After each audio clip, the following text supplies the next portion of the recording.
তো hello guys, আপনাদের যদি জিও পেমেন্টস ব্যাংক থেকে থাকে আপনাদের কিন্তু একটি নতুন এসএমএস এসে থাকবে।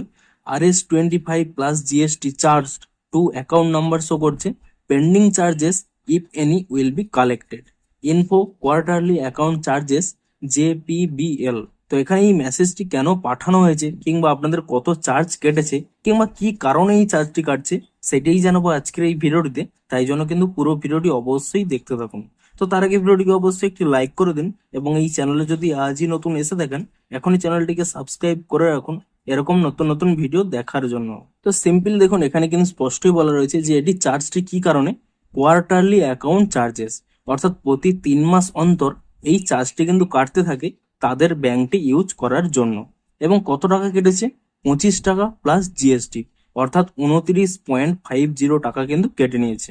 তো দেখুন, ডিটেলসে আপনারা যদি জানতে চান তার জন্য কি করবেন, এখানে যে জিও ফাইন্যান্স অ্যাপটি রয়েছে সেই অ্যাপটি কিন্তু প্রথমে আপনারা কিন্তু ওপেন করে নেবেন, এবং ওপেন করে নিয়ে তারপরে কি করবেন, দেখুন প্রথমে কি করবেন, এখানে যে সেভিংস অ্যাকাউন্ট এই অপশানে রয়েছে এই অপশানের উপরে ট্যাপ করে নেবেন, এবং তারপরে কিন্তু আপনাদের যে এমপিন রয়েছে তা দিয়ে কিন্তু এখানে আনলক করে নেবেন। এবং তারপরে কি করবেন, এখানে দেখুন ভিউ মোর এই অপশানে ক্লিক করে নিয়ে এখানে কিন্তু আপনারা পাসবুক অপশান পেয়ে যাবেন। এই পাসবুক অপশানে কিন্তু ক্লিক করে নেবেন।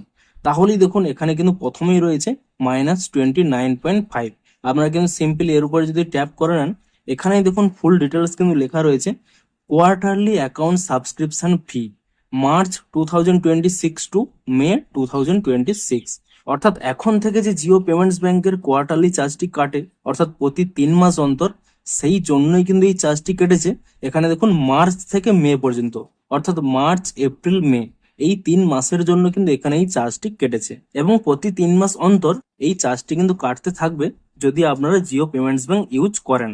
দেখুন আমার দেখুন 2 জুনেই কিন্তু এখানে ট্রানজাকশনটি হয়ে গেছে। আপনাদের কিন্তু 1 সপ্তাহের মধ্যেই এই টাকাটি কিন্তু কেটে নেবে। আপনারা যদি চান যে এটি স্টপ করতে, আপনারা কিন্তু কোনোভাবে এটিকে স্টপ করতে পারবেন না। আপনাদের এই ব্যাংকটি তাহলে ক্লোজ করতে হবে, তাহলেই কিন্তু আপনারা এটি স্টপ করতে পারবেন। এছাড়া ব্যাংকটি ওপেন রাখাকালীন এই চার্জটি কিন্তু আপনারা কোনোভাবেই স্টপ করতে পারবেন না। তো ভিডিওটি যদি একটু হেল্পফুল মনে হয় অবশ্যই একটি লাইক করে দিন। দেখা হচ্ছে আরো কোনো ইন্টারেস্টিং ভিডিওর সাথে। Thanks for watching.